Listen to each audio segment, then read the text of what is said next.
Worldwide, we're looking at approximately 350 million people with diabetes. There's no question that we're in the midst of a diabetes epidemic. Right now, 1 in 3 Medicare dollars is spent in the care of people with diabetes. 1 in 10 total healthcare dollars is spent on people with diabetes. There's no question that this is a major problem. What in particular is the correlation with the diet and diabetes? I'm not going to get into that. Into diet? No.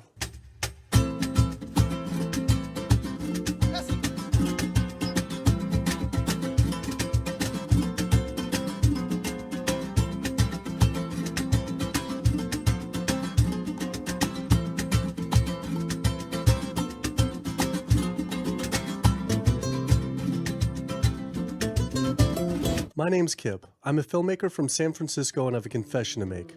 I'm a recovering hypochondriac. Like so many of us, I have a family history of diabetes, heart disease, and cancer. My dad had his first heart bypass at 49, his second at age 50. My grandpa died young from diabetes complications, and both my other grandpa and grandma died of cancer. I was always paranoid that I would also get one of these diseases. Like any good hypochondriac, WebMD Symptoms Checker was essentially my browser's homepage. Even in my teens, I took Metamucil every day and a daily aspirin. I read all the latest self-diagnosis books, I ate every multivitamin I could get my hands on, and I was obsessed with bodily functions. I followed all the large health organizations' recommendations for preventing disease. I exercise regularly, don't smoke, don't drink soda, get enough sleep, reduce stress, and grew up eating what I thought was a healthy diet. Until... World Health Organization this morning has classified processed meat such as bacon and sausage as carcinogenic, directly involved in causing cancer in humans. Processed meat is clearly linked to an increase in cancer. Hot dogs or bacon could be just as dangerous as smoking cigarettes. The World Health Organization had looked at over 800 studies from 10 different countries, finding a direct link to consuming processed meat and cancer. Just one serving of deli meats daily increases your risks of colorectal cancer by 18%. I had no idea that what we ate affected cancer rates, but I never felt like I had eaten a lot of processed meats until I realized that processed meat includes hot dogs, bacon, sausage, salami, ham, pepperoni, cold cuts, and deli slices, basically everything I grew up eating. The World Health Organization classifies processed meat as a Group 1 carcinogen, the same group as cigarettes, asbestos, and plutonium, and classifies red meat as a Group 2 carcinogen. Was this like I had essentially been smoking my entire childhood? If processed meats are labeled the same as cigarettes, how is it even legal for kids to be eating this way? I thought this was new information, but many of these studies have been around for 50 years. I couldn't believe I'd been eating processed meats virtually my entire life and was just now finding out how dangerous they are. Why hadn't I been hearing about it from the American Cancer Society, the largest cancer group in the nation? When I went on their website, I was shocked to see that none of this information was featured on their homepage. But even more shocking, on their Eat Healthy page, they actually encouraged eating Group 1 carcinogenic foods like processed turkey and canned meats. This is after the World Health Organization reviewed over 800 studies definitively linking processed meat to cancer. Thank you for calling your American Cancer Society. My name is Sam. I'm a cancer information specialist. How may I help you today? Hi, I was calling because I was wondering why you all recommend people to eat processed meat on your website, which the World Health Organization has classified as a Group 1 carcinogen, which is in the same class as tobacco smoking, asbestos, and plutonium. This would be like a lung association having a how to roll your own cigarette section on their website. It's kind of the same thing. But let me just place you on a brief hold because He wasn't able to answer my questions and said someone would get back with me. I had always been concerned about cancer because both my grandma and grandpa died of cancer.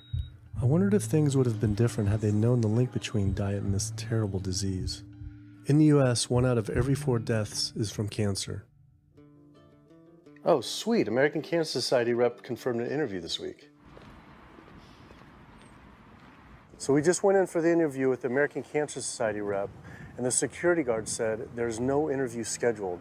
So I went into my phone, and it turns out last night, after I told her that the interview is going to be about the correlation between diet and cancer, she said she could no longer do the interview. After repeated emails asking why she was declining my interview to simply talk about diet and cancer, she stopped responding altogether. Why would an American Cancer Society rep not want to talk about this? I was, however, able to connect with a growing movement of doctors who are willing to talk about the link between the standard American diet and disease. And it goes beyond just cancer. I took my old trusty van, Super Blue, once again out on the road. 2/3 of adults are now overweight or obese, and we have an epidemic cascade of debilitating disease that's overcoming the country. There's no way we can sustain the current style of care with the epidemic that we're creating with our diet and lifestyle choices. The diabetes, the arthritis, the heart disease, the dementia, the obesity, the cancers are affecting about 70% of deaths. All the data is that those 70% of deaths and morbidity are largely lifestyle related and preventable. Most kids by age 10 in the U.S. already have fatty streaks in their arteries, the first stage of atherosclerosis leading to heart attacks, strokes. Here in American medicine, we operate from the disease model. We are in the business of treating sick people. We are not in the business of trying to prevent people from becoming sick. When you look at chronic disease risk, all the things that we walk around worrying about, actually dietary choices trump smoking when it comes to those risks. If I could deliver one message to the researchers who are looking for the cause of diabetes and the cause of clogged arteries and the cause of high blood pressure and the cause of obesity, I would tell them the answer's in 3 words. It's the food. It's what Americans are eating. Today, with 2/3 of Americans being overweight, clearly there's a food issue. In the next 25 years, 1 out of every 3 Americans will have diabetes. My name's Michael Abdallah. I'm from Atlanta, Georgia. And unfortunately, I was diagnosed about 10 years ago with diabetes. And 8 years ago, I had 2 stents put in. I don't know where to go. I don't know what to do. You're just like out of options and you don't know what to do. You're taking medicine, you listen to this doctor, and the cardiologist says take this, and the endocrinologist says take that. Then your general practitioner doctor says you don't know what's going on here, and it's a real challenging thing, and it's something that you don't want to get it. You just don't want to get it. Government and media almost exclusively blame lack of exercise and sugary foods as a cause of diabetes. But I wanted to talk with an actual expert on the role of diet and diabetes. I went to speak with premier physician, diabetes expert, and researcher, Dr. Neil Barnard. What role does sugar play in causing diabetes? It drives me crazy. Diabetes is not and never was caused by eating a high carbohydrate diet, and it's not caused by eating sugar. The cause of diabetes is a diet that builds up the amount of fat into the blood. I'm talking about a typical meat-based, animal-based diet. You can look into the muscle cells of the human body and you find that they're building up tiny particles of fat that's causing insulin resistance. What that means is the sugar that is naturally from the foods that you're eating can't get into the cells where it belongs. It builds up in the blood, and that's diabetes. I had never heard that meat was associated with causing diabetes. We had always been told that sugar or obesity caused it. Renowned weight loss bariatric surgeon Dr. Garth Davis, though, agreed. Everyone thinks that you get diabetic because of carbs. They did a huge study in that EPIC study, 500,000 people. Carbs consumption was inversely related with diabetes. In other words, the more carbs someone ate, the less diabetes they had. But meat was strongly correlated. Get that aha moment. The starches, the carbs are good for you. They're not bad for you. This idea that carbs make you fat is utterly ridiculous. Carbs cannot make you fat in and of themselves. We have storage in our muscles and in our liver for carbs called glycogen. So when we eat carbs, we either store it or we burn it. Now, eat fat, that goes straight to your fat. Your body can't turn those carbs into fat unless you're really overdoing the calories. Obesity, it's a death sentence. You're at much higher risk of getting cancer. You're almost certainly going to get diabetes. I mean, no one wants to fat shame, and we all want everybody to be comfortable with our bodies, but this movement to be comfortable with our bodies has made us comfortable with being sick, and that's a huge problem. I go into the hospital and I look around me, people on dialysis, all these sick people, and just about every disease in there is because of what people are eating. Here's the thing. If I eat a sugary cookie, The sugar lures you in like the Trojan horse, but waiting inside that cookie is a huge load of butter or shortening, and that's what fattens you up, and that's the part that leads to the diabetes. It's the fatty foods, not really so much the sugar. It's not that sugar is good for you. There's no nutrients in it. It's excess calories. But when you eat sugar, you don't get inflammation right away. When you eat sugar, you're not getting plaques forming in your vessels. When you're eating sugar, your body's going to store most of it as glycogen or burn it as calories. And so this focus on sugar has taken all the focus off meat, dairy, eggs, pork, turkey, chicken. People need to understand, you know, if their child gets diabetes, you've just taken 19 years off their lifespan. We're talking life and death. I realized there was so much more about diet and disease that I hadn't ever learned. It felt as if this information had been practically withheld. Processed meat causes cancer. Sugar doesn't cause diabetes. I had doubt about the claims these doctors were making, so I did some searching on my own. Harvard researchers looked at 9 prospective studies finding that just one serving of processed meat per day increased risk of developing diabetes by 51%. The link between eating meat and developing diabetes became undeniable. But when I went on the leading diabetes organization's website, the American Diabetes Association, not only did they not have this information front and center, they were featuring recipes for red and processed meat. And on their recipes for healthy living, they had bacon-wrapped shrimp? What the hell? All right, send an email to American Diabetes Association, see if they'll get back to us.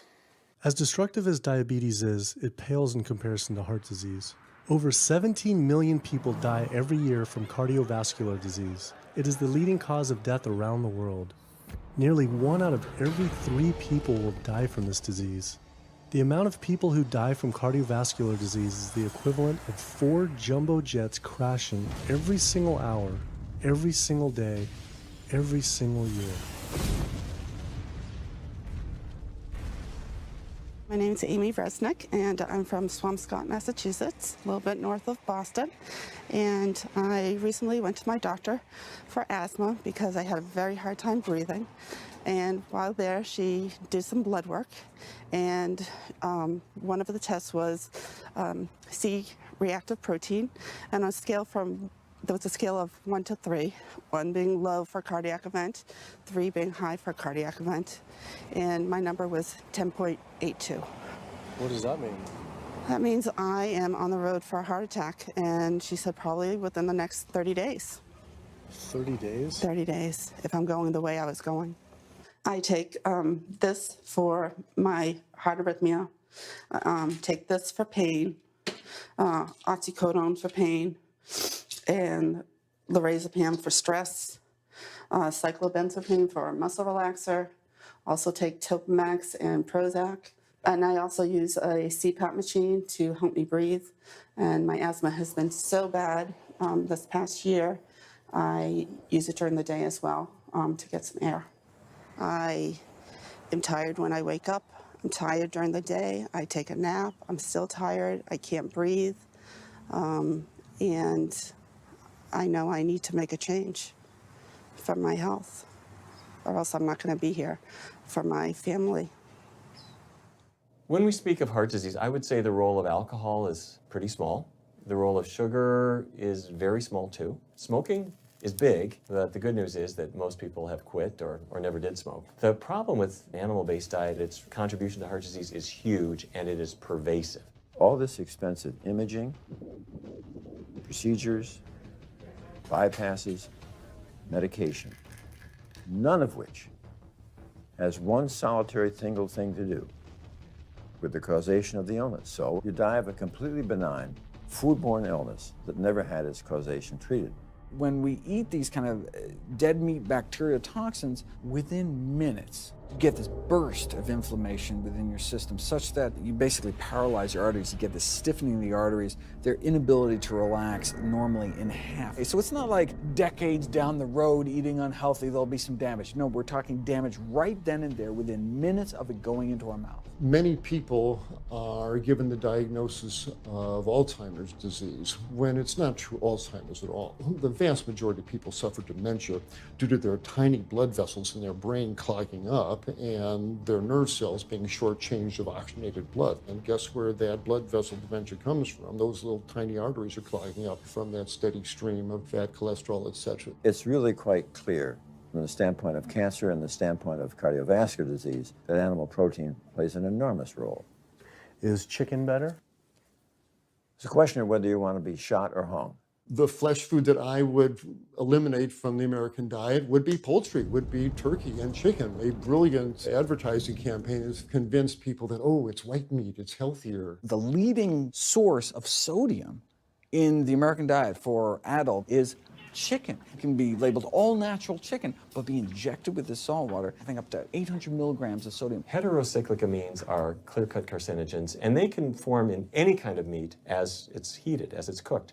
But by far the biggest source is chicken. We sent researchers into fast food and family restaurants. Not only were there carcinogens in every single restaurant, but we found them in every single chicken sample that we took.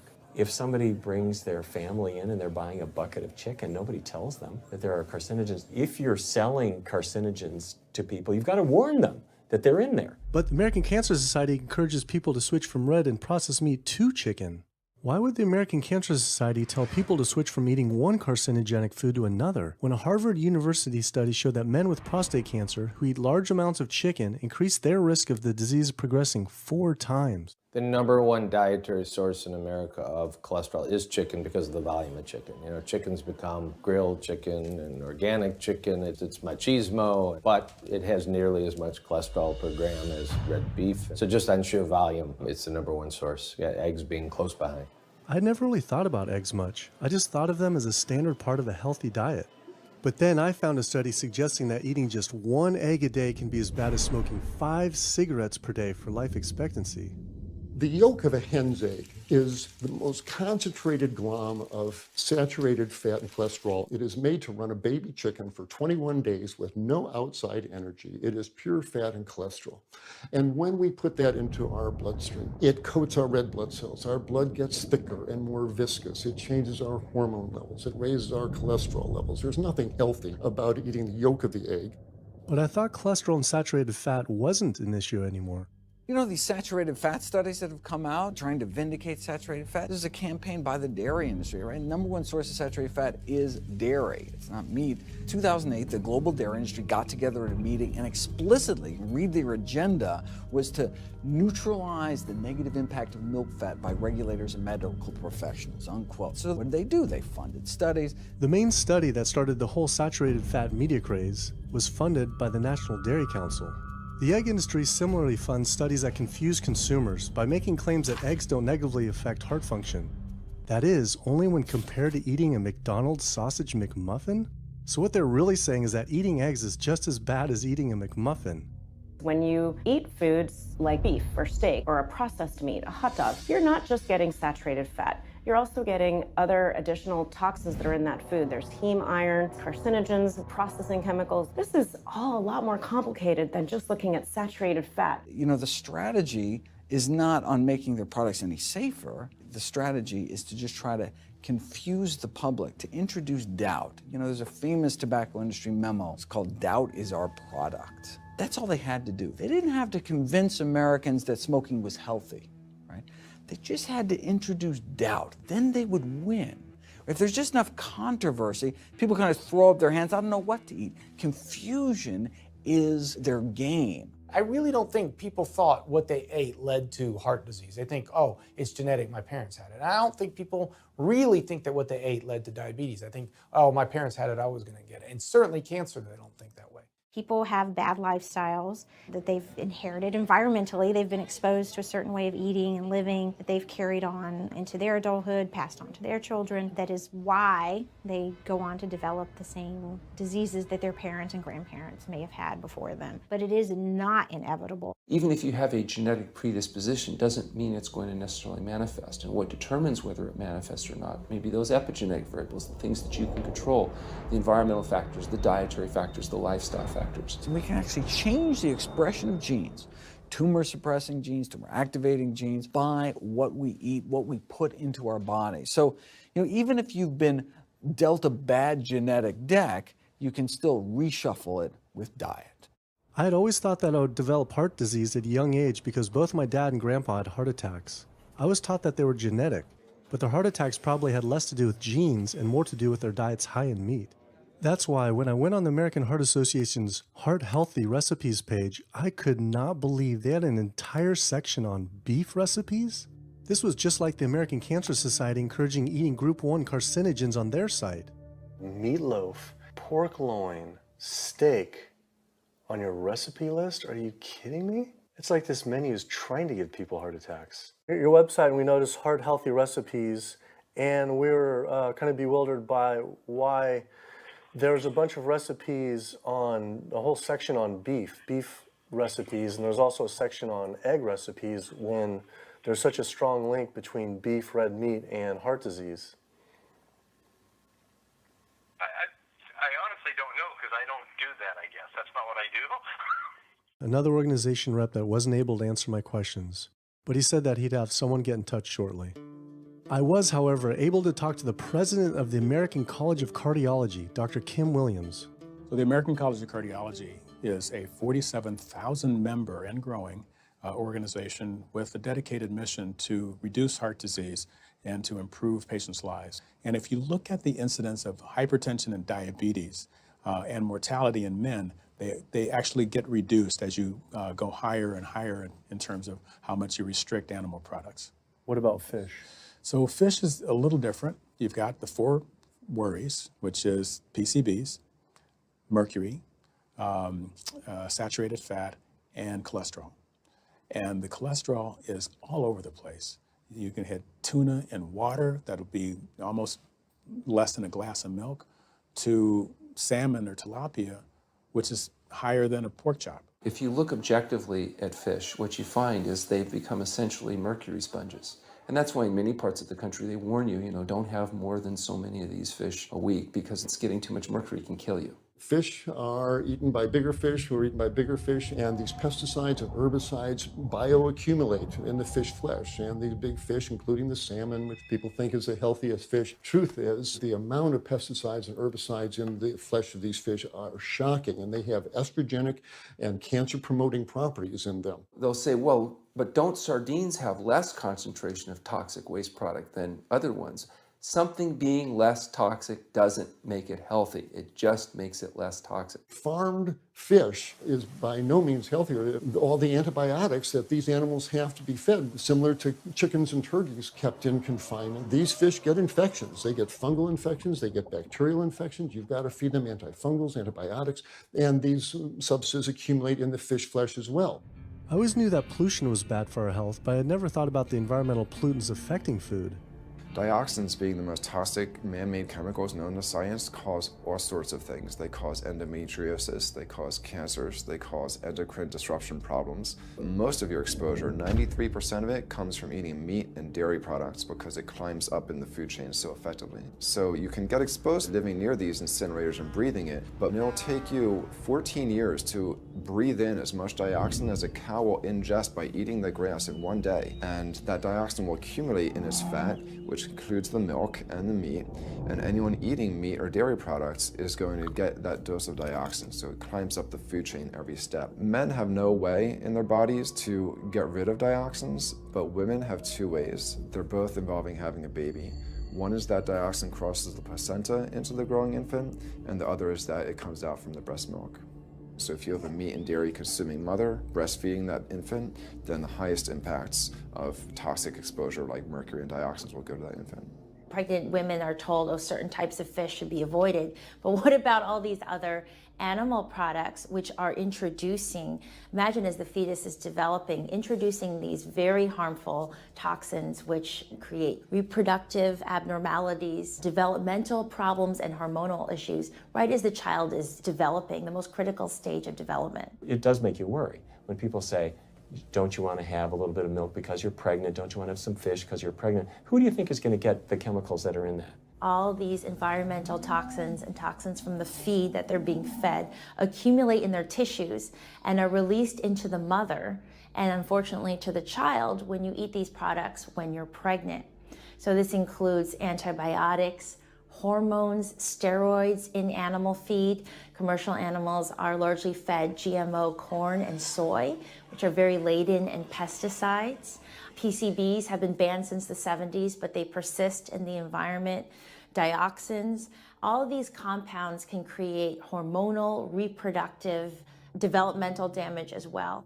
Eating organic beef, poultry, pork, or fish will not help you avoid contaminants like mercury, like dioxins, like strontium-90, because they fall out over all sorts of farm fields and water bodies, and they don't skip over the organic fields. And so really the contaminants are coming in regardless of how these animals are raised.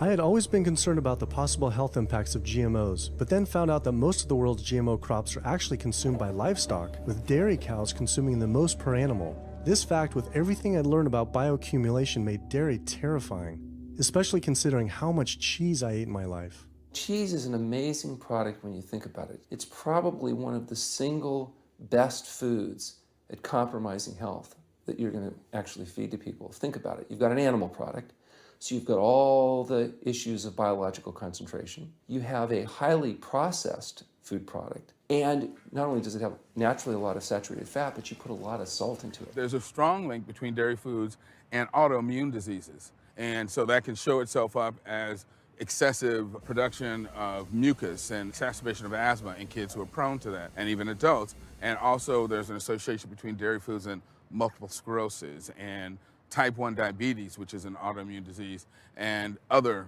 rheumatologic problems. Cow's milk is baby calf growth fluid. That's what the stuff is. There's absolutely no child or human on earth who actually needs the milk of a cow any more than they need the milk of a giraffe or a mouse. Most people in the world are lactose intolerant. I mean, that's the normal state of affairs. Why would your body create this enzyme to digest lactose after weaning, after infancy? It doesn't make any sense. 73% of African Americans are lactose intolerant, 95% of Asians, roughly 70% of Native Americans, and about 53% of Hispanic Americans are lactose intolerant. Our government is encouraging Americans of color to eat foods that it knows is going to make them ill. Ultimately, what that boils down to is the government is telling me as an African American to eat food that's going to make me ill for no health benefit so that it will benefit dairy farmers as a form of institutionalized racism. Yeah, milk is a risky food for human consumption. As a pediatrician, I see on a daily basis children suffering from conditions that are linked or associated to dairy consumption, such as eczema, acne, constipation, acid reflux, iron deficiency, anemia. Cow's milk protein is the most allergenic food. People think, well, no, I want hormone-free, not injected with bovine growth hormone.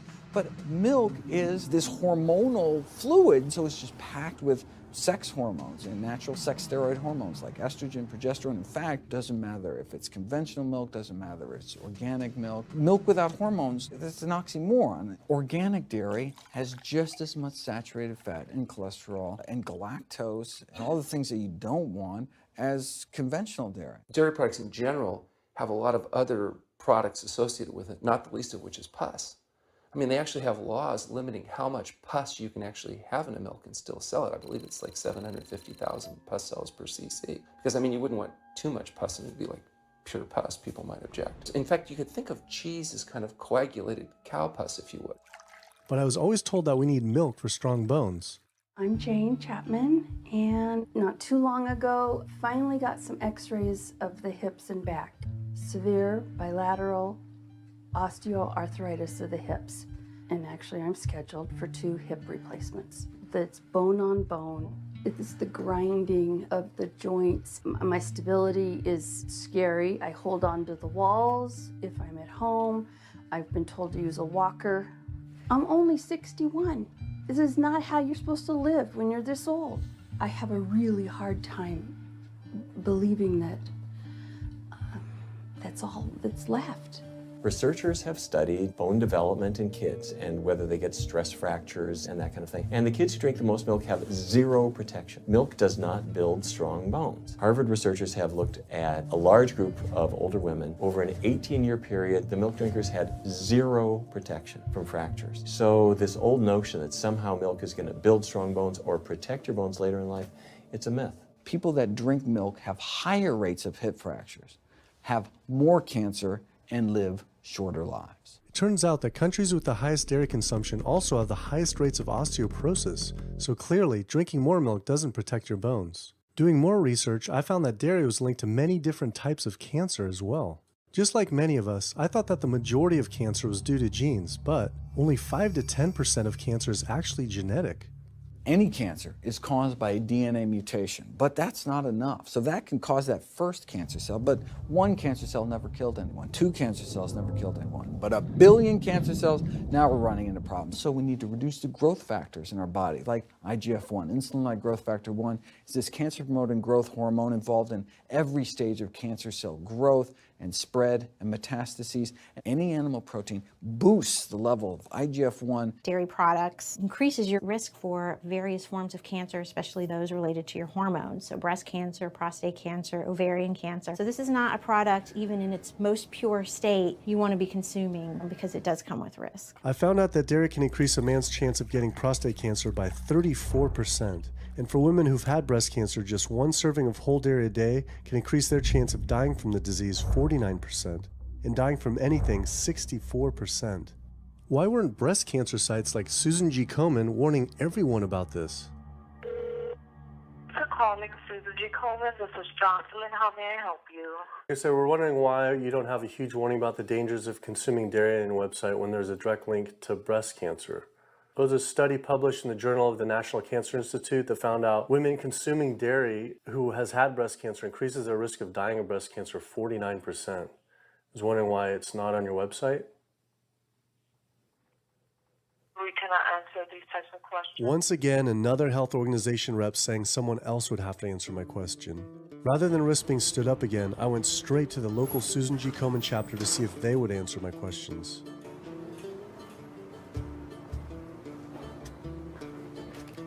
They didn't want to answer my questions in person either, and told us to stop filming, but promised they would connect me to the national office directly. Susan G. Komen's Pink Ribbon campaign had done a lot to raise awareness for breast cancer, although it was confusing to see pink ribbons on dairy yogurt containers. Breast cancer can be prevented with a healthy diet and lifestyle, but we're not. We're talking about pink ribbons and putting all the money into research for the cure. I, for one, know that I would want my daughter, my mother, me, I want to focus on not getting to that point, and that's where I would like to see more energy and effort put. I had been a hardcore cheeseaholic virtually my entire life, despite the risks, but like so many others, I seem to have been addicted to it. It turns out that the casein protein, that's the main protein in dairy products, and particularly in cheese. It breaks apart in the human digestion to create what are called casomorphins, casein-derived, morphine-like compounds that go to the brain, and they attach to the very same receptor that heroin attaches to. Don't get me wrong, they're not as strong as that, but they are strong enough to make you come back again and again and again, despite the fact that you're gaining weight, you're more unhealthy than you've ever been, but that cheese just calls out to people. Casomorphin may play a role in SIDS, in sudden infant death syndrome, may play a role in autism. This is one of the reasons why we don't want infants drinking milk from cows. Human breast milk has 2.7 grams of casein per liter, compared to 26 grams per liter for cow's milk. That's practically 10 times more. No wonder it's so addictive. This talk about addiction made me think about all the drugs animals are fed. I went to the headquarters of the Center for Food and Safety, the nation's leading FDA government watchdog group, to see how concerned we need to be about drugs in our food. So that we know of, there are at least 450 different drugs that are administered to animals, either alone or in combination. These drugs are given to animals for a variety of reasons, very, very few of which are actually beneficial to consumer health. We've got drug companies that work real hard to make sure they can sell lots of drugs to people raising cows, pigs, and chickens. The pharmaceutical industry sells 80% of all the antibiotics that it makes in the United States to animal agriculture. Antibiotic residues are found in meat, other antimicrobials are found in meat, there's been ractopamine found in meat, there's been hormones found in meat. So right there you're talking about 4 different drugs. It could be, in the same piece of meat. The pharmaceutical company is supposed to show the safety of animal drugs. They're not really testing to see what the impacts of these drugs are on humans. They're really looking to see what the impacts of these drugs are on animals. When we try to get information on some of the health studies and the environmental studies from federal agencies, we get back page after page of blacked out information because the company claimed confidential business information. Consumers have no idea what is in the products that they consume. So how sick something makes me and how bad it pollutes the environment is a secret for a company.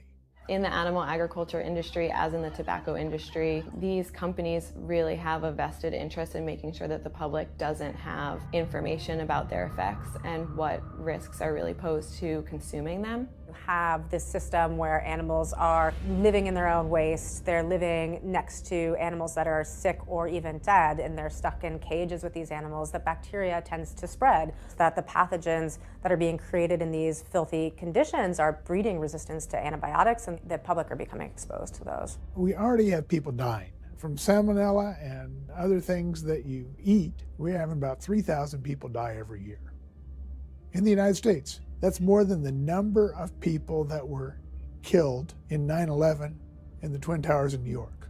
If we had some terrorist organization killing 3,000 people a year, we would be all over it. The antibiotic-resistant bacteria deaths that we have, on top of that, you get 20,000 people dying a year.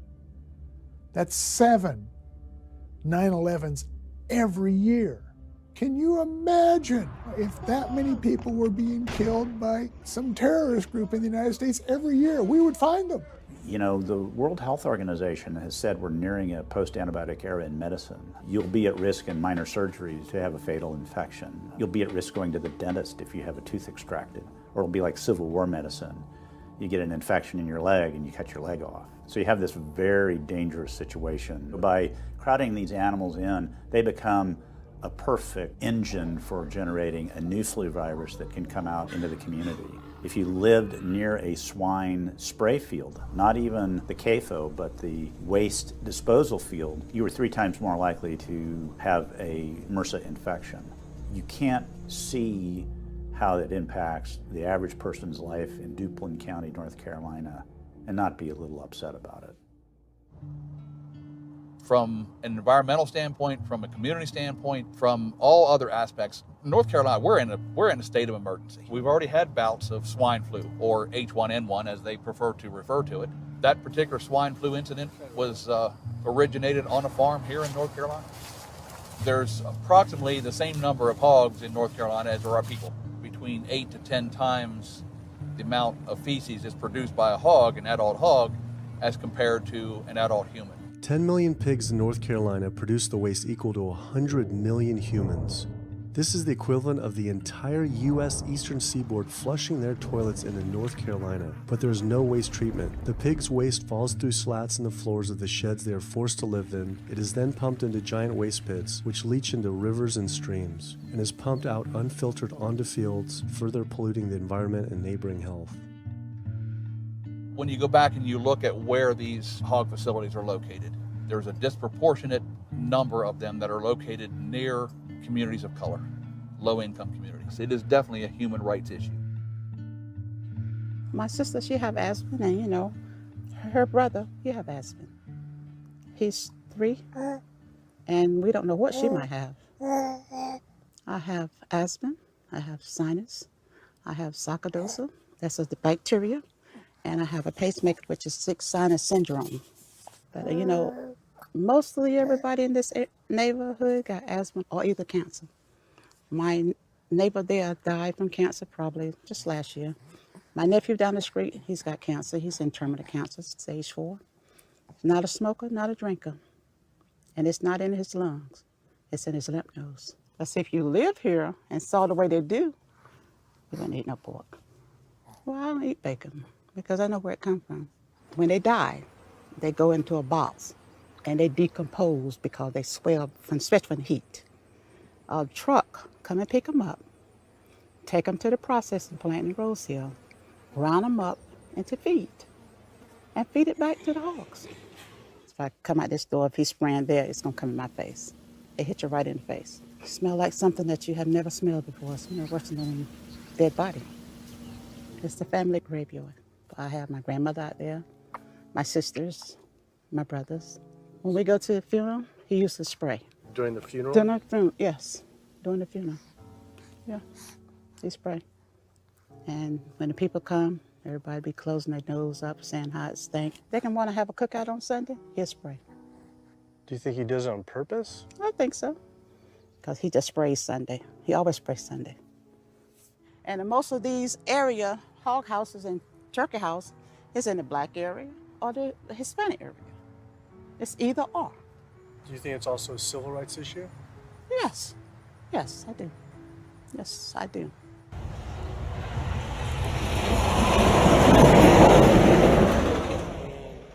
There have been times in the past that I have gotten ready on the Sunday, gotten ready to go to church and come out, and the smell was so strong that I had to go back and regroup because it got in my clothes and I just couldn't go to church smelling like hogs, you know. I just couldn't do it. So I don't think the government cares. They care more about corporations than do people, individuals. And they're going to keep on. They're going to put more chickens in this state. This is the feast season. You're in capital of the world right here in North Carolina. My state. Look, there's a blue line stream right here come into my property almost, and the Contentney Creek right here. I've seen that blue line stream now filled with feces and urine from that hog pen, and they can say, well, we feed the world. They're not interested in feeding the world. They're interested in making money. You take the money away from them, they'll let the folks starve. Because if you want to feed the world, you can feed the world with more corn, using corn and wheat and stuff like that, and you can meat. Meat is a luxury item. When we're doing things that hurt other people, we're wrong. But a lot of good people will sit there and eat bacon knowing that it's causing someone else to be very unhappy. I woke up the next morning to find the Burden River had experienced another massive fish kill from the pollution running off hog farms. Tens of thousands of fish were washing up on shore. All this talk about health, I realized that I was only focused on personal health. But health started to mean so much more to me. It was about health of my family and our communities. I couldn't under good conscience support an industry that I knew was harming others. Pollution from animal agriculture isn't just an issue in North Carolina, though. Raising animals for food produces more greenhouse gases than the entire transportation sector. It is a leading cause of rainforest destruction, species extinction, ocean dead zones, and freshwater consumption.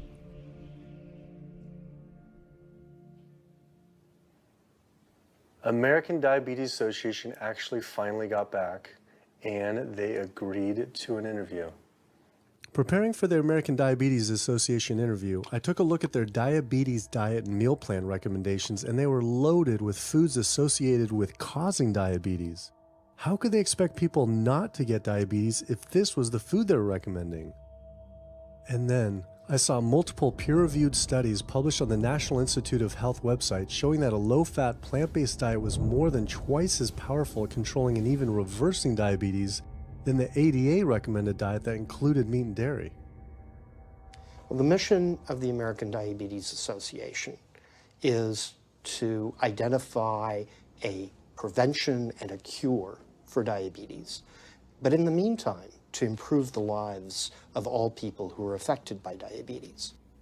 And what's the best way to prevent this? For type 2 diabetes, it's unclear. We can't prevent type 2 diabetes in everybody. When we're doing the research, we came across a lot of studies that said that you actually could potentially cure or reverse diabetes with a purely plant-based diet. I don't believe there's sufficient evidence to demonstrate that. How does it compare to the ADA diet that you recommend? We don't recommend a specific diet. We recommend healthy eating. The one that's on the website. We recommend healthy eating. Do you have a whole list of exact day-to-day, the meal plan, the whole meal plan? All they are selections of foods to consider. We do not have a diabetes diet. But with that selections, that you consider that plan compared to a plant-based plan? No one's done that study. We found actually some studies, that a 74-week study found that low-fat vegan diet versus the ADA plan in type 2 I diabetes. think we're done here. I'm not gonna get into an argument about. Oh no, I was just wondering the studies of if this is true or if it shows that. Or Any diet works. Any diet works if people follow it. But if it's a diet that's not the proper diet, like if anyone follows a diet that they eat I can't tell you what a proper diet is. I can tell you what an improper diet is. So then we can talk about the good diets. I'm not sure why. I'm not going to get into that. Into diet? No. Why not? If that's where you want to go with this, I'm sorry, I'm not the person that you should be talking to. And why is that though? If that's what you want to get into, I'm not the person you need to be talking to. Who do we talk to about diet? You can talk to anybody you want. But that's interesting though. Why not recommend a diet? Because the data don't exist to support But if we see data that we looked up that supports it with, like, you know, the NIH, in Europe, the European Association of Diet. We're done. I'm sorry. I'm not going to get into that argument with you. No, it's not an argument. I'm not going to get into the argument. Why is it an argument? It's just talking about in European study of diabetes and other places that have studies. Why?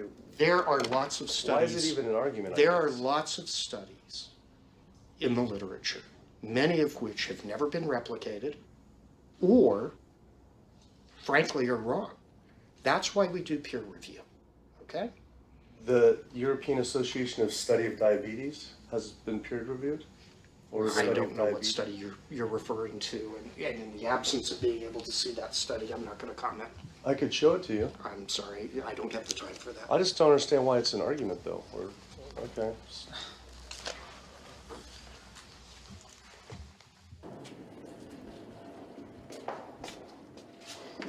That was interesting. What he wanted to talk about was people living longer with diabetes. But once you mention eliminating diabetes or prevention, oh, whoa, now you cross the line. Prevention and cure, whoa, let's not go there. Not only did Dr. Ratner, the chief medical officer of the American Diabetes Association, not want to talk about diet, but the fact that he had such an emotional reaction to my question made it feel I was digging into something that he didn't want uncovered. I had always thought there was no prevention for type 1 diabetes, but then I did research and came across countless studies referencing the link between exposure to dairy at a young age and type 1 diabetes. I mean, this is a food made for baby cows. Cow milk protein gets into the bloodstream, and the body says, hey, this isn't supposed to be in the bloodstream. It makes antibodies to the cow milk protein, which then attack the pancreas and destroy the pancreas. How is this possible that ADA wouldn't have this forefront on their website? Why wouldn't they be warning all parents about this, even if there were only a slight chance? Why were they recommending people to actually eat these foods linked to diabetes? It seemed all of the large health organizations were encouraging people to eat the very foods linked to the diseases they're supposed to be fighting against. American Heart Association promoting beef, American Cancer Society promoting processed meat, pink ribbons on dairy products, and bacon-wrapped shrimp on American Diabetes Association. And then it all came together. What if?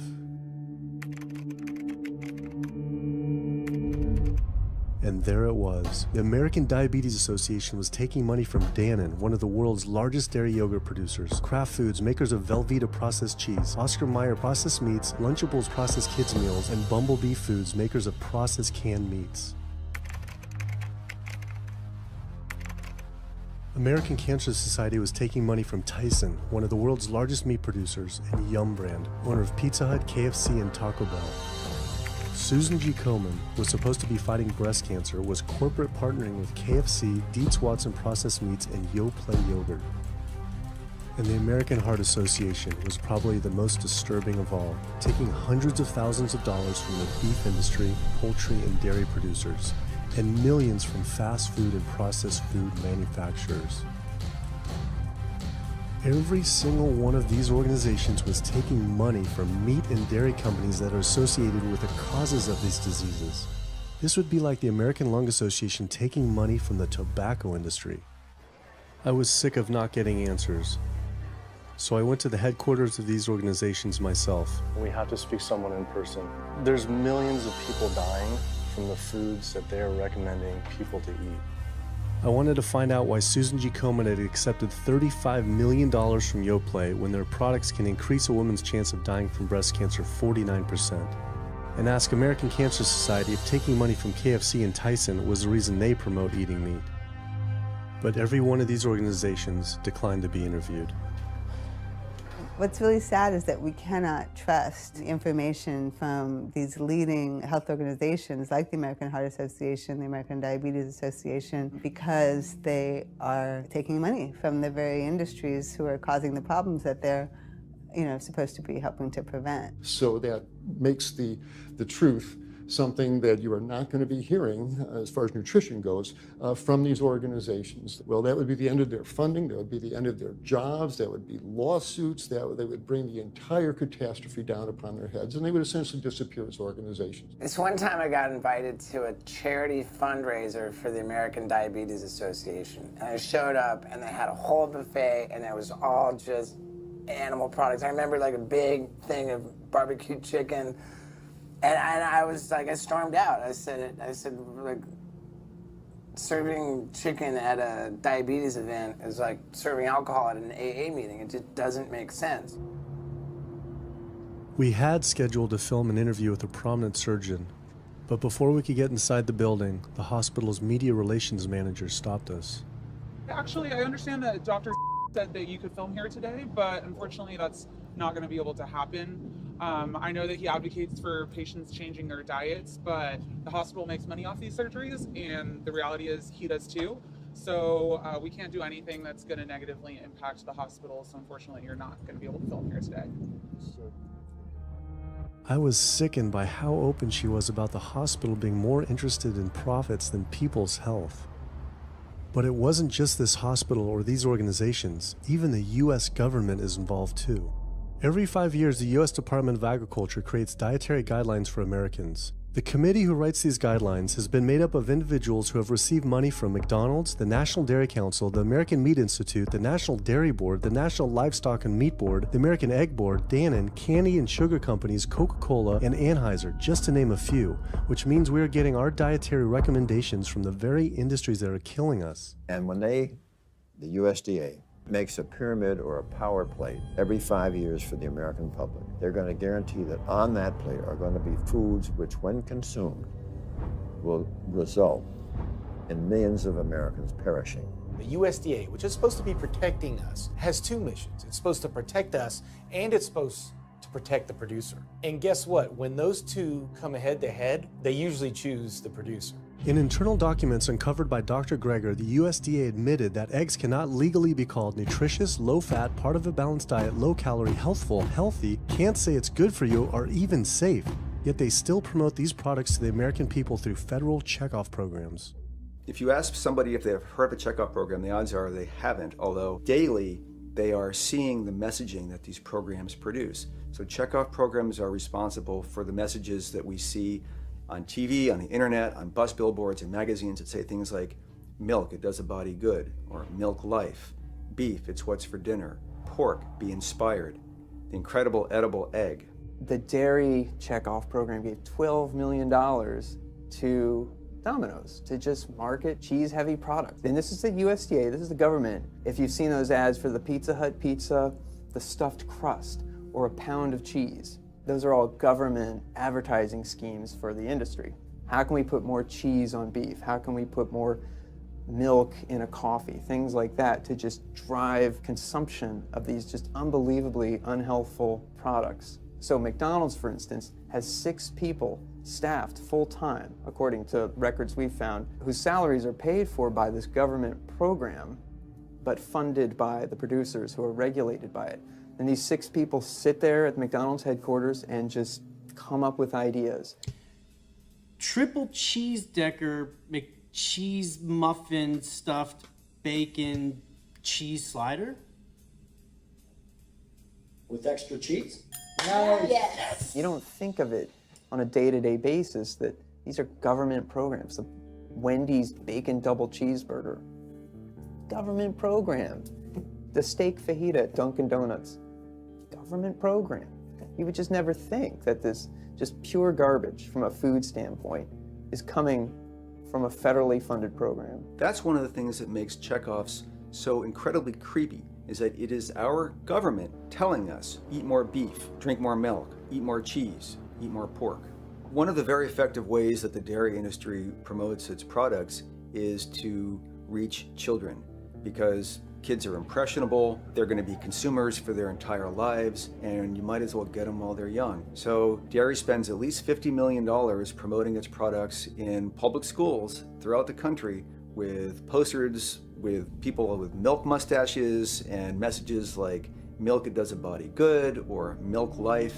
Targeting young people, right? The tobacco industry had to keep replacing their customers who are dying with new customers. The meat industry knows they have to target young people. That's why we have these foods in schools and marketing messages at a younger and younger age for kids to get hooked on all the wrong kinds of foods. So there's all kinds of parallels. School districts where processed meats are all over the place. Maybe it's going to be bacon on the menu, sausage, hot dogs, or pepperoni pizza. Any of those things are processed meats, and those are pretty much the worst of the worst with a direct link to colon cancer. And yet you have every day in the schools meal items with processed meats. If the Surgeon General puts warning labels on tobacco because of their cancer risk, why aren't the same warning labels on meat? Based on the publicly available data, we know they spend at least $557 million promoting their goods through checkoff programs. We know that they spend at least $138 million lobbying Congress. We expect that they spend a good deal more than that in figures that simply aren't publicly disclosed. The industry's lobbying power is so strong that they can create laws and push through legislation that doesn't benefit Americans in any way, such as ag-gag laws that criminalize whistleblowing or photographing abuses by this industry. Activists in the U.S. can be charged as terrorists for disrupting the profits of any business that uses animals under the Animal Enterprise Terrorism Act, to the even more ridiculous ones like cheeseburger laws. A cheeseburger law is a law that says a plaintiff cannot recover against a manufacturer, distributor, or retailer on the theory that the food made the plaintiff obese or caused an obesity-related disease. Cheeseburger laws are a direct response to a problem that the tobacco industry has had. Big Tobacco has paid $400 billion to state Medicaid programs. Cheeseburger laws proponents say, we don't want to see the same kind of thing happen to the meat and dairy industries. The fact that these laws are based on a model template called the Common Sense Consumption Act is actually ironic, because what they're saying is, you, the consumer, should have the common sense to know that our food is bad for you. I've often typified the meat industry to people who maybe don't understand its power and reach, as it's got all the money of big tobacco and big pharma, and it has the personality of the National Rifle Association. So any little thing that comes up, man, they beat it to death. Robert Martin wasn't exaggerating. When the profits of the egg industry were threatened by egg alternative company Hampton Creek Foods, extremely disturbing emails were uncovered by Ryan Shapiro and Jeffrey Light. We uncovered documents demonstrating the American Egg Board considers Hampton Creek, quote, a crisis and major threat to the future of the American egg industry. The American Egg Board considers a successful egg replacer company to be such a threat that they joke on their government email addresses about murdering the CEO. In internal government emails with the heads of the egg industry, they suggest having the CEO of Hampton Creek, Josh Tetrick, murdered, including a menacing email from the executive director of the American Egg Board.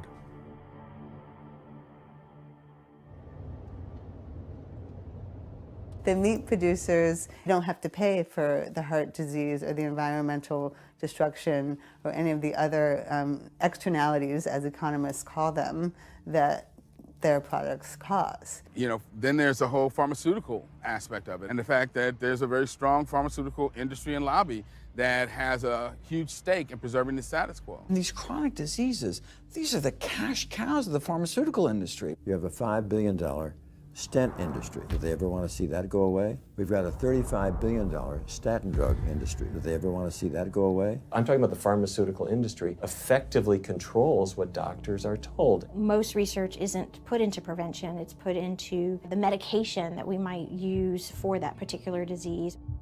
I'm on 2 different high blood pressure medicines, 6 asthma type medicines even after 4 years of shots, and then another medicine to help take care of side effects from some of those medicines. I'm on high-level antidepressants, a couple of different pain meds for my back and hips. I'm taking about 16 drugs, not counting the insulin in the morning. I take insulin in the morning, insulin at night, you know, 32 to 34 units of insulin. Lantus, to be exact. Some of these meds are for diabetes. This is for peeing. I have to use this for my prostate, and then I have to use this for the heart, and I have to use this for blood pressure. And it's just on and on and on and on. The doctors are telling me this is what I've got to do for my whole life, and it's frustrating, and it's very stressful, and I don't know how long my liver is going to last taking all this stuff. Under conventional medical treatment, whether it be for autoimmune disease, or even conditions like high blood pressure or diabetes, you're told that you have to take drugs.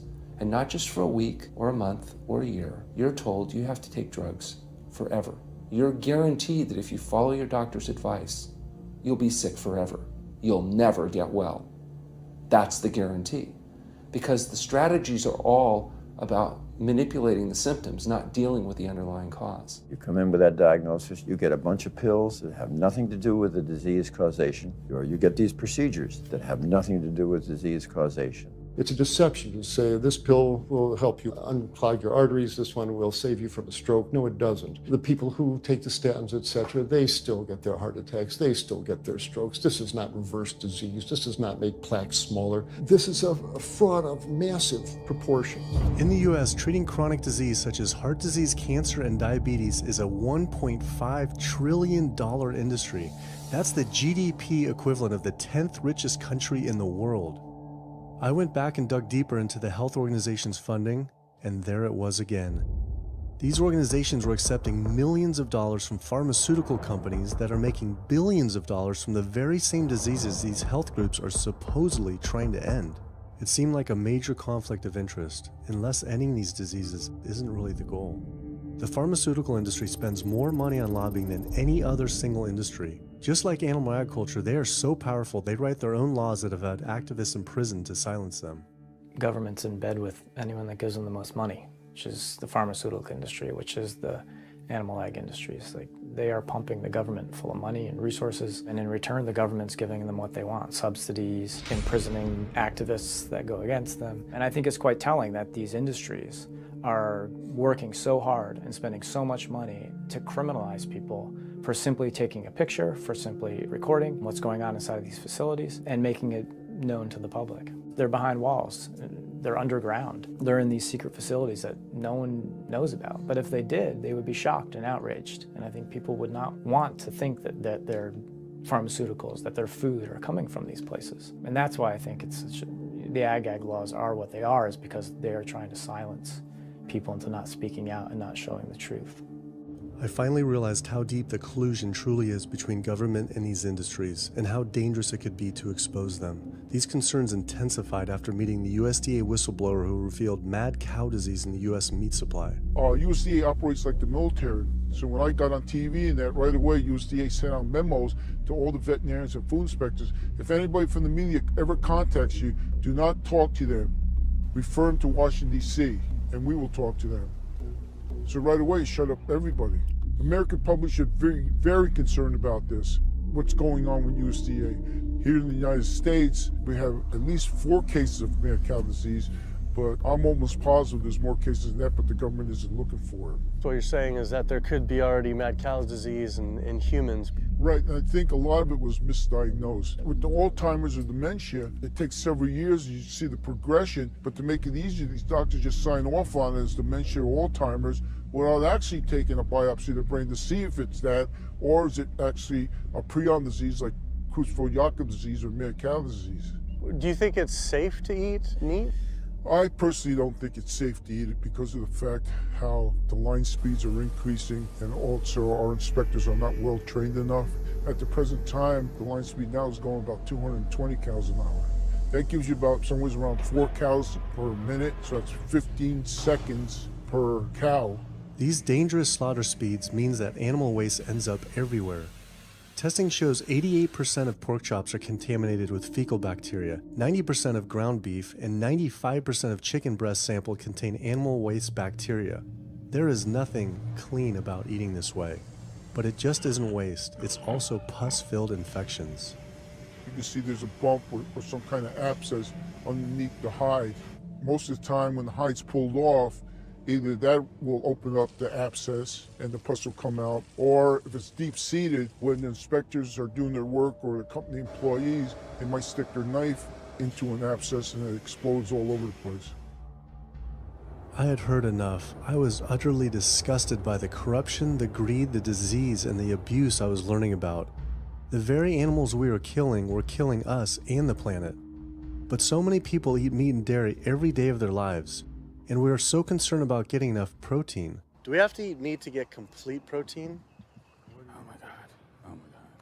You want me to jump off this belt and junction now? Well, first of all protein is made by plants. I'll state that again for the record. All protein is initially made by plants, all of it. And it is not necessary to eat animal tissue in order to get protein. Only plants have the ability to actually take nitrogen from the air, break those molecules apart, and incorporate that nitrogen into amino acids and then make protein. Any protein you get from an animal is simply recycled plant protein. If you ate a diet that was calorically adequate, and even things like brown rice and broccoli, and you got enough of it, you'd get enough both quantity and quality of protein. 2,000 calories of brown rice and broccoli is going to be about 80 grams of protein a day, including the essential amino acids that you need in order to maintain optimum health. I mean, grains are loaded with protein. Beans are loaded with protein. Vegetables are loaded with protein. You really want to get your protein from plants because plant proteins have a much more beneficial effect on our physiology. The funny thing about protein is most Americans get about twice the amount they need. Most Americans get less than half the amount of fiber they need. But the conversation tends to always be about protein. So in my mind, it's just this magical marketing campaign that protein has taken on over the decades. The question is not where do you get your protein, it's where do you get your fiber?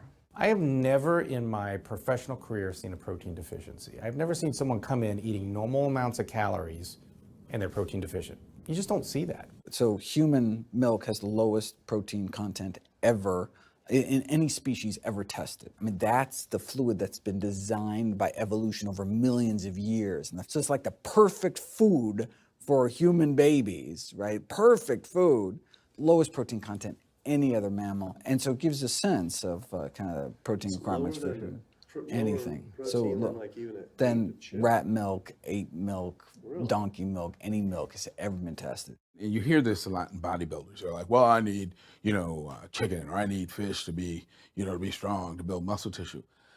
That is utter nonsense. The largest, strongest terrestrial animals on the planet are all herbivores. The biggest, strongest animals are all herbivores. When we bring in people and they're on meaty diets and we transition them to a plant-based diet, we always track what they're eating. Their vitamin intake goes up. Their nutrition overall goes up, dramatically better.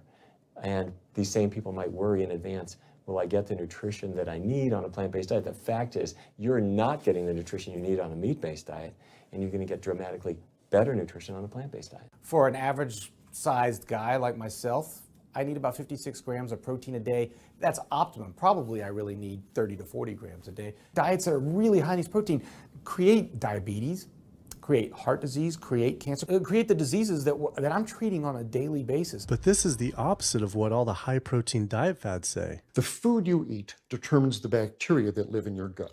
Well, you eat animal flesh every day. You are summoning up bacteria that eat carnitine. And those bacteria will turn that carnitine into a molecule called trimethylamine. Your liver then turns that into trimethylamine oxide. That's a molecule from hell. That molecule drives cholesterol into the artery walls. And the people who are consuming this flesh-based diet are contributing to plaque building up. They may lose weight on this diet, and that's good. But what's happening inside your arteries, paleo friends? What's happening is that plaque is building up, and these are the folks who dropped dead at the gym at 39. Oh, he was lean and he looked really good. But where is that cholesterol going? It's going into your artery walls. So I believe these paleo folks are setting themselves up for an epidemic of clogged arteries, colon cancers, autoimmune diseases. This is not a healthy diet. We are not carnivorous apes. Humans' closest living relatives are chimps, who get 97% of their calories from plants and the remaining 3% mostly from insects. Comparing the anatomy of true omnivores like bears, who eat both meat and plants, to frugivores like primates, who eat almost exclusively plants, the differences are pretty clear. Frugivore teeth have flat molars for chewing plants, where omnivore teeth are serrated for stabbing and tearing flesh. Frugivore jaws can move forward and back and side to side. Omnivore jaws cannot. Omnivores have much stronger stomach acid for digesting meat compared to less acidic stomach acid of frugivores. The intestines of frugivores is 9 times their body length compared to 3 times for omnivores. This is because meat will putrefy in the gut unless it is moved through quickly. If humans were indeed true omnivores, we would need to change our physiology and appearance quite a lot. But we fit every requirement of a frugivore. We may behave like omnivores, but anatomically, we're frugivores. Human beings, unlike bears and raccoons, and to some extent dogs, don't have that mixed anatomy and physiology that you see in the true omnivores, and thus we are not true omnivores. In humans, the canines have become really small and rounded and actually function like accessory incisors. They're utterly useless for ripping and tearing anything other than an envelope. So the idea that the mere presence of the canine somehow means that we're supposed to eat meat is silly. He was right. I always thought my canines were for meat, but what kind of animal could I actually kill and eat raw with these tiny teeth? The thought alone was disgusting. I mean, everybody loves a smoothie made with fruit and even some vegetables, but if you think about putting a fish or a piece of beef in a blender and grinding it up, the thought is absolutely repulsive. All these diseases I had learned about were from eating a diet our body wasn't designed for. What would happen if we started eating a diet our body actually was designed for? The data is crystal clear that you can stop and reverse heart disease with plant-based diets, scientifically shown. I've seen it in my own patients. People who adopt low-fat plant-based diets can actually reverse their heart disease, and that literally means watching the plaque start to go away, something they didn't think could happen. My experience with patients is, and the studies show, that when people adopt a fully plant-based diet, their cholesterol levels plummet within a few days. And if you do blood tests in a couple of weeks, you'll see dramatic improvements. Yes, your numbers are going to look great within a week or two. Your cholesterol can come crashing down. In fact, if you're on medications, your doctor may have to pull off your blood pressure medications so your blood pressure don't drop too low because it can work too good. Like that, the side effect is not having to take drugs. In a groundbreaking study published by Dr. Esselstyn following patients suffering from cardiovascular disease, 99.4% were able to avoid major cardiac events by going plant-based. Because it's not just heart disease. It's hypertension, it's diabetes, it's strokes, it's heart attacks, it's several of the autoimmune diseases, lupus, asthma, GERD, osteoporosis. I mean, there's a multitude of diseases, even rheumatoid arthritis. It can be so dramatic when you see these poor souls with just absolutely crippled with rheumatoid arthritis go plant-based, then they come off their medication. I wanted to follow up with Jane Chapman, who had been suffering from severe osteoarthritis, and I could not believe what I saw after only a few weeks of fasting and changing her diet. So it's so amazing to see like this only a few weeks later. I know. From going from the walker, needing wheelchair assistance at the airport, to strolling down the street, enjoying the fresh air, the sunshine. 2 weeks. It's all it took, 2 weeks to get off all the meds and start to feel the inflammation just kind of drain out of the body, where the movement was much easier. Just a lot of healing occurred very, very rapidly just by doing the right things for your body. When you're treating diseases with drugs, you know, there's one drug you take for cholesterol, a different class of drugs you take for high blood pressure, different class of drugs you take for diabetes.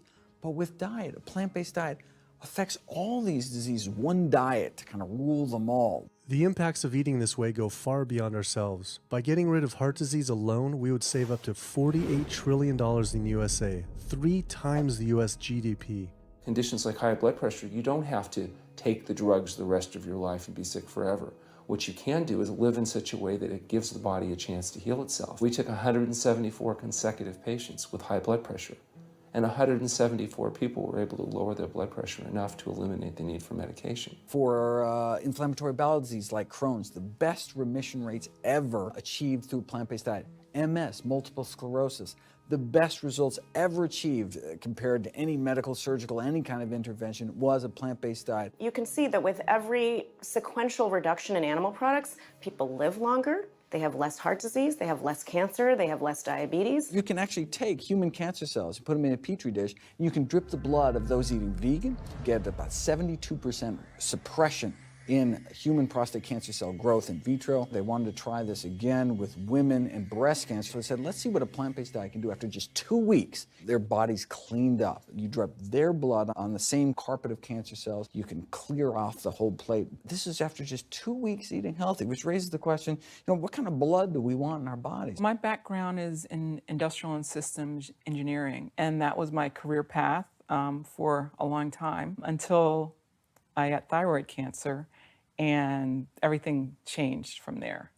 I decided that I wanted to try alternative methods and treatments rather than have surgery and have my thyroid removed, which meant I'd be on medication forever, and I didn't want that. I just started reading how a plant-based diet can heal the body, and it has worked for so many people. So I immediately just switched to a completely whole food plant-based diet. After a year, the cancer was completely gone, and my thyroid had shrunk to normal size, and I was completely free of that. This was tough to believe. Couldn't this all just be from eating healthier though, like no sugar? Turns out Dr. Walter Kempner from Duke University back in the 1940s was reversing some of our worst killer diseases with diet alone. And the diet he was using was not only strictly plant-based, but it was made up of white rice, fruit, and table sugar. And he was reversing diabetes, he was reversing malignant hypertension, reversing heart disease, the diabetic complications, reversing diabetic blindness. So these people basically had death sentences, went to him, and were given basically sugar, you know, this horrible diet, but it was strictly plant-based. If this information had been around since the 1940s, why don't all doctors know this? We're not taught about the power of food in medical school. No one is taught that the changes that we make with our diet are probably the single most powerful thing we can do to determine our destiny. It trumps our genetics. Why isn't your doctor telling this? Odds are your doctor never learned any of this. In fact, there was even a bill introduced just mandating physicians get 7 hours nutrition training every couple of years, just to kind of stay on top of it.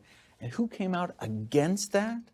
The California Medical Association. Even the family physicians, the surgeons, all the mainstream medical groups came out opposed. It's 7 hours, that's a lot, even if it's over 1 4-year period. So they're not just kind of neutral, but they're actually actively opposing nutrition education. Ironically, when patients come to doctors with questions, they assume that the doctor knows something about nutrition, and so it's kind of a double whammy that doctors haven't been taught much about nutrition.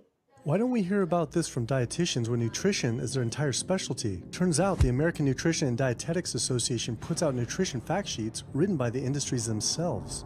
The industries pay $20,000 per fact sheet and explicitly take part in writing them.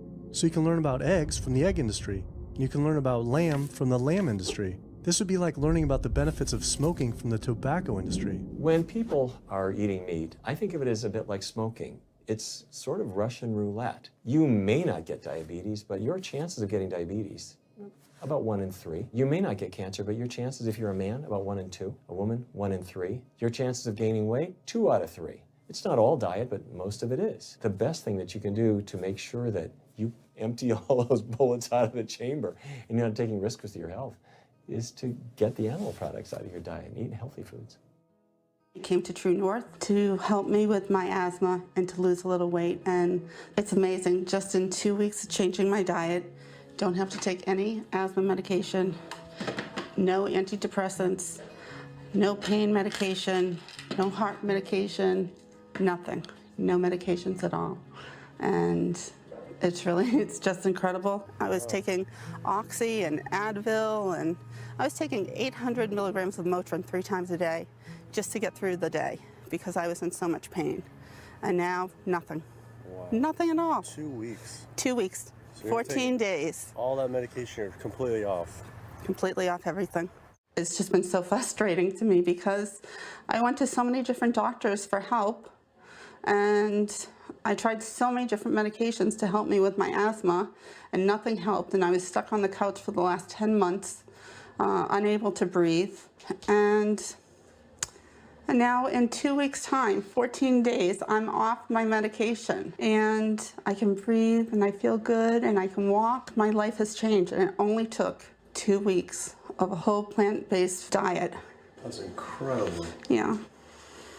That is incredible. It really is. That's amazing. It really is. I feel so blessed and so good and just so happy to be doing this, and I'm hoping that I can be a role model for other people and not be pushy about it, because everyone's going to do it in their own time. But thank God my time is now. So. Thanks. Thanks. As powerful as Amy's story was, I knew for some, eating 100% plant-based would still seem extreme. I think there's this sense that everything's okay in moderation, right? But we haven't seen that moderation works. There really isn't a study that shows that by eating meat and eggs in moderation, you can actually turn your heart disease around and get better. But I know people who've given up meat and they felt sick. Yeah, it's unlikely that anybody's symptoms are caused by a dead, decaying flesh deficiency. The lack of highly processed animal food products in the diet is not going to be associated with the causal factor about why they're sick. There is going to be a reason why they're not feeling well, but that's not going to be one of them. So I've had people go vegan and they come back to me and they're like, I'm hypothyroid, and my doctor says I'm hypothyroid because plant-based diet makes you hypothyroid. I'm like, so what does your doctor tell all his meat eaters that are hypothyroid? Well, what's an animal flesh or dairy that you can't get in plant-based? Cholesterol, heterocyclic amines, E. coli. If you think about it, there is nothing in an animal-based diet that you can't get in healthier form somewhere else. The only other vitamin is vitamin B12. It's not made by plants, not made by animals either, made by little microbes that blanket the earth. So because the way we live in our sanitized world, unless you're eating bacteria-contaminated foods, we need to get a source of B12 from somewhere. And so the healthiest, cheapest, safest source is to get a vitamin B12 fortified food or vitamin B12 supplement, not to get it from meat and dairy. What about people who say they have to eat meat for their blood type or their genes? I mean, it's like I need meat because I'm a Capricorn, or I need meat because I have an A+ blood. I mean, it's like, what do you say? No one has to eat meat. I mean, there's no vitamin, mineral, nutrient that you can't get from non-animal sources. Valentine's Day, I decided to go vegan and give up all meat, which was never in my thoughts in a million years, but I've heard so much success from people that are vegan. And so I gave up all animal products whatsoever. I've lost 29 pounds. I've been able to cut my meds in half. I've been able to cut my insulin in half. And now I'm going for the moon. I'm going to cut it all out. In the last 6 weeks, we've just had 3 grandchildren. And my ugly face is going to be around to see them graduate from high school and college. I'm going to be here. My mission is to let everybody know you do not have to suffer from diabetes and cancer and heart disease because someone in your family had it or because the doctors are telling you this is what's going to happen. You can take charge of your health and have a positive outcome just like I did. The reason I'm so committed to this is, my grandmother had diabetes, and I didn't know what I know now about healing the body. And if I did, I feel like she could have lived at least a few years longer. And so it's in her honor that I do what I do. Because I could save someone else's grandmother, aunt, uncle, father from that,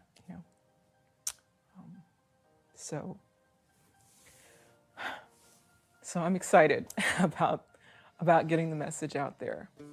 There's a common belief that eating plant-based is expensive. Not at all. It can be done in a very inexpensive way where you buy foods that are in season and you shop in the bulk bins, and that saves a lot of money. You can eliminate a lot of your expenses on your grocery bill by not buying meat and dairy because those things are expensive. Our meal plan for a family of 4 is $25 per person in the family. 2064 is your total. 2064, whoa. That's for an entire week of food. Really? An exploding movement of elite athletes are utilizing vegan diets to heal injuries, speed recovery times, and enhance their performance. Before I was vegan, I was only bench pressing 315 like 5 times. And then after going vegan, I was doing 400, 425, 465. And I was like, oh my God, this is amazing. I'm vegan and I'm bench pressing 465 pounds. This is ridiculous. And as soon as I went vegan, tendonitis started disappearing. My strength in my right arm started coming back. High blood pressure was going down. You can't be strong and be dying on the inside. That's not strong. That's weak. That's really weak because yeah, you look big and strong on the outside. Yeah, big man. No, but your heart's crying for help on the inside. You're dying. I'm a professional parkour athlete, a 2-time world freerunning champion, and more recently I got into Ninja Warrior where I'm captain of Team Europe as we won USA versus the world.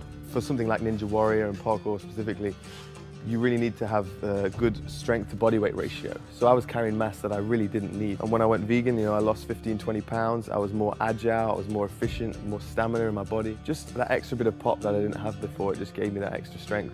So this is a very vibrant way to live. It can enhance you as an athlete. For me, 100% better athlete than I was before. It unlocked a whole new chapter of my training. The science is there, the health is there, the athletes are there proving that you don't need to eat dead animals to be strong, to be healthy. I started working out when I was 47 years old. All the muscles you see, I gained as vegan. I gained 15 pounds of muscles on my body, eating all plant-based vegan foods. All the aches and pains in my body, it just went away. Because I'm not ingesting so many inflaming foods, the acidic foods that animal products are. Gorillas, rhinos, and elephants, they all get their muscles and strength from eating plants. That's what I do. I travel all around the world for my surfing, and I've always been able to eat vegan. I feel like if you want something, you can make it happen. I just don't make any excuses. I would never not be vegan now that I know all the benefits and now that I know how it feels to be vegan. Every aspect of my life has been improved by adopting this lifestyle. I feel better, I perform better athletically, I sleep better, my energy with my kids is better, my focus at work is better, everything is better. My skin cleared up, kept myself trim for 9 years now doing this. All I can tell you is that I felt and I continue to feel better than I ever felt before. My friend Jason Lester and I were the first people to do this challenge called Epic 5, which entailed doing 5 Ironmans on 5 Hawaiian islands in under a week. An Ironman is a 2.4-mile swim followed by a 112-mile bike and then running a marathon, 26.2 miles after that. So we did 5 of those in a row on 5 different islands in a little under a week. Yeah. You almost die? Yeah. Where'd Did you you get die? So I guess the famous question, where did you get your protein in there? From plants. Like so many people, I was looking for excuses not to change my diet. But once I finally did, I felt liberated. Within days, I could feel the blood running through my veins with a new vitality. Within weeks, I felt a transformation throughout my entire body and mind. Not only could I survive on a purely plant-based vegan diet, I could thrive. I felt amazing. I competed in my first marathon in 6 years, training half the amount and beat my personal record by 23 minutes. Less than a month later, I did my first full Ironman. Although I could possibly get away with eating a little bit of meat and dairy without ill effects to my personal health, I could no longer willingly support an industry I knew was causing so much suffering to communities, families, and all life on the planet. A whole new world opened up. I felt whole again, connected to a greater sense of what true health is, and where true health doesn't end with me, but begins with us. If people adopted a plant-based diet, the changes we would see in our individual health, in our national health situation, and in this physical environmental world we live in would be so profound. I mean, today, you can say, I'm not going to eat that stuff anymore. It's one thing that I can do myself personally to make a difference. It will give you a greater sense of well-being and happiness when you know that, one, you're not destroying your health every time you sit down to eat, you're not promoting cruelty, and you're not damaging the earth. I don't want my gains to be at the detriment of the planet of other things. And yet I'm not weaker, I'm stronger. That's the beauty of it. When you're altruistic, when you make choices for the greater good of others, it comes around, benefits me as well. It benefits us all. Studies show that we can not only survive, but we can thrive. I just feel this is a great way to live, not harming other beings when we can be healthy and happier. I love it. It's a great life. I never thought that I could feel this good at this age, and I just want everybody to feel this way. I feel like a 20-year-old. I'm almost 50. Nothing tastes as good as healthy feels, basically. And so the choices that we make every single day, day in and day out, around our food, has the capacity to bring us true health and optimal wellness, not just individually, but collectively, as a species and for our planet. We're not going to live forever, but while we are alive, we can live well. And for me as a doctor, that's what I want to see. Where there's a will, there is a way. And I believe that.